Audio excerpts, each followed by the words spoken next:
I've seen a lot of different takes on this Heirloom collection bundle, but none of them have exactly matched my own, so I'd like to share my perspectives with you.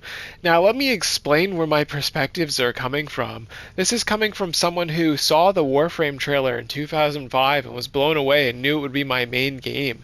When Dark Sector came out, I bought it and beat it and played the PvP mode it had. Had an asymmetrical PvP mode where you could be Hayden Tenno versus a bunch of like normal dudes. It was fucking crazy. I feel like, can you imagine playing as Grenier and fighting Warframes? That's pretty much what it was. But I've had a fervent passion for Warframe so all the way since back in 2005. And one of my only regrets in life, well, I have like three, and one of the only ones that haunts me daily is, why didn't I buy Excalibur Prime? I thought the game was gonna die. It only had one map, and it wasn't as impressive as Dark Sector at the time. It had way less content, didn't even have a PvP mode, so I thought the game would surely die. To my despair, it did not die, and instead had a long and flourishing lifestyle, or lifespan. These Heirloom Collection cosmetics are supposed to be reminiscent of the Prime package that we had way back when you can get like the Lado and the Skana and Excalibur. Obviously, we're not getting weapons with this bundle, and I think that that's great. I don't like any sort of paid or fear of missing out weapons or mods, and I think that that's a real slippery slope. I think that using the slippery slope argument for these cosmetics is pretty disingenuous. A lot of people are acting like it's the first time that Warframe has had cosmetics that are fear of missing out, and I'd like to take you back on a trip down memory lane. Let's go back all the way down to 2013, the very first event that we had on PS4. Look at this, Emblem of the Hunt. You had to do a specific thing in order to unlock this Emblem of the Hunt thing. It was way back when Valkyrie released. And then what is this? Oh, we got more of it. So fear of missing out for items and stuff like that is not a new concept. So I could take the argument that it's bad, but to say it's a slippery slope and we're starting to slide, like, have we been sliding since 2013? This is back when we had to pay for revives. The game is in a much better state now, and I'd even argue that these Incarnate weapons are more skeevy than the Heirloom collection. The Incarnate weapons are mostly tier 0, like best in class weapons that if you miss, you have to wait like 4 or 6 weeks, or they're going to keep adding more. So you're going to be waiting even longer before you can get that Torrid Incarnate or whatever Incarnate you want. I think that that's way more skeevy, forcing you to play within a specific time to get in-game advantage, whereas these bundles are purely cosmetic. There's nothing that says, crap, this content's getting really hard. If I just bought the Heirloom bundle, I'd be better at the combat. There's nothing like that. Sure, fashion is the true end game, but most players are not end game players in Warframe. I hate to break it to you. So I actually support these bundles a lot, and I wouldn't even mind if it came with no plat, solely for the exclusivity of being able to say, I one, supported the game, and two, there's nothing more opulent and crazy than spending money. Like, spending money is the most supportive thing you can do. Now, a lot of people are pissed, though, that it's a Prime package similar to Excalibur, because back then the company was going out of business, and that now it's a very flourishing business. A lot of people think it's the context that really does this bundle bad, or does the game bad by having this bundle. I really don't think the context matters. DE has always been first and foremost a business. Every video game development team is. The only video game developers who are not in it as a business are devs who spend like 5 hours a week working on a game in their free time as a passion project. Stuff like the Black Mesa remake that took like 20 years to make, for, right? Like stuff like that is they're not making money, right? And the results we get are it took like 10 years to remake Half-Life 1, even though it's still like a work in progress. Whereas with Warframe, I feel like we're getting really crazy content. I feel like my money's way spent considering the amount I play this and the amount of like cool content we're getting. Like I said, there's also video games have a low cost of entry. Back in the day, I would play hockey and baseball and yeah, like all any sport you can imagine, I've tried, and I really enjoyed hockey.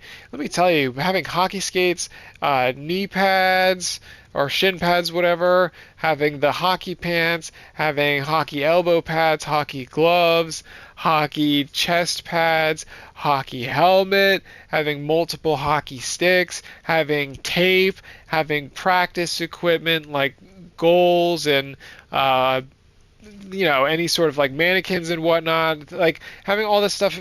Like sports have a crazy high cost of entry. Most hobbies do. Even say going to the movies has an extremely high cost of entry. It could be $20 to watch an hour and a half movie, whereas with Warframe you could literally spend no money at all and get thousands of hours. And that's not even with Warframe, that's just games in general. So I think that for games to not have any cosmetics that you can buy, I think that's bad because I then have no way to support your game company. I think that's part of why Evolve went under, is because the only cosmetics they had were blatant cash grabs. You could call these blatant cash grabs because they're expensive, but the quality on these cosmetics, these are quality cosmetics. There's no arguing. Maybe you don't like them, but you can tell an artist really worked hard on these and gave it their all. This is not like a thrown together reskin. These are completely brand new models. And a lot of people don't understand it takes teams of people to put this together. The conceptual phase, the actual modeling and rigging, a lot of work goes into this. I know some people aren't going to be swayed by that and think it's still overpriced, but even if it was, like, say it was objectively overpriced, right? Say it was a reskin and took no money, I still like having that option in games as long as it's not the only option, which was the problem in Evolve. But I like having that option solely because people can see me and be like, wow, you really love this game. You really support it. You're a pay pig. You're a whale. I like being able to show people my interests. Hence, I have a YouTube channel with YouTube videos about Warframe. And I think this is a good way to do it because nobody works for free. And as it's my main hobby is playing Warframe, I have other hobbies like I skateboard, I have a couple longboards, which let me tell you, my longboards, they weren't free unlike Warframe was. So I like to support especially games I play, artists like comedians I watch or bands I listen to. I'll buy a hoodie for a band I love, even if I'll never wear it, solely to support my interests. There's no greater sign of support than money, as I've said. And to play devil's advocate, there is fear of missing out on this, but as I've said previously, that's not new, and I also am biased because I like the fear of missing out stuff as long as it's like a decent time period. This is 4 months we have. You can't save $60 in 4 months. If you can't, then I'm really sorry and I'm praying for you. But I also have a proverb for you, and it's God give me the strength to deal with the things I cannot control. And this is possibly beyond your control, but these cosmetics are not for everyone. To act like they're supposed to be for everyone in the community is, again, disingenuous. I can understand the complaint that it's overpriced or that we should get more plaid or, stuff like that I can understand, but some of these complaints are like, bro, that's completely invalid. That is a nonsensical argument. So I respect people's opinions, but I just think that some of them are completely wrong and are invalid. I do respect them, but you're wrong. But that being said, it is a valid argument to say they're overpriced or what have you. But as I said, I'm biased as fuck because I like that they're overpriced. It lets me look opulent and it lets me flex hard. Like, look at how fucking pompous this is. That is ridiculous. And I like being able to show off how supportive of the game I am. So I am interested to hear other people disagree with me, but at the end of the day, these cosmetics are, whether you agree or not, or think DE needs the money, it's still supporting them. Whether you think they don't need the money at all, or you think they're still a struggling dev team and you have clouded vision, it is supporting them. There's no way around that. And regardless of you think if the value is worth it or not, a lot of people just want to support the dev team. They want to support their favorite artist. They want to support their favorite band. So giving them any sort of option to donate money to is better than not having it at all. I know you could say, oh, we'll just buy Plaid or just buy Aya. There's all these other options. But I don't get to flex my plat. And you can earn plat for free in game. There's people who have started by just trading prime parts, and then they got enough prime parts sold to buy a ribbon, and then they rolled it, and then they sold that, and then they repeated the process, and now they have way more plat than I'll ever have by being free to play players that are smart with trading. But this is, I went to a job and I worked, or I have disability. For like Tennogen and these opulent heirloom collection things. So while I support these heirloom collections and I think it's awesome, I think the only slippery slope could be if you were paying for power, which they have not done paying for power aside from way back when you could trade people for the Ignis Wraith and stuff like that. I think, if anything, having the Incarnate weapons on a cycling basis is way skeevier than this ever will be. And that people should be more outraged at that, which is like an actual gameplay thing, over something like a completely optional cosmetic that does not affect the gameplay in any way, shape, or form.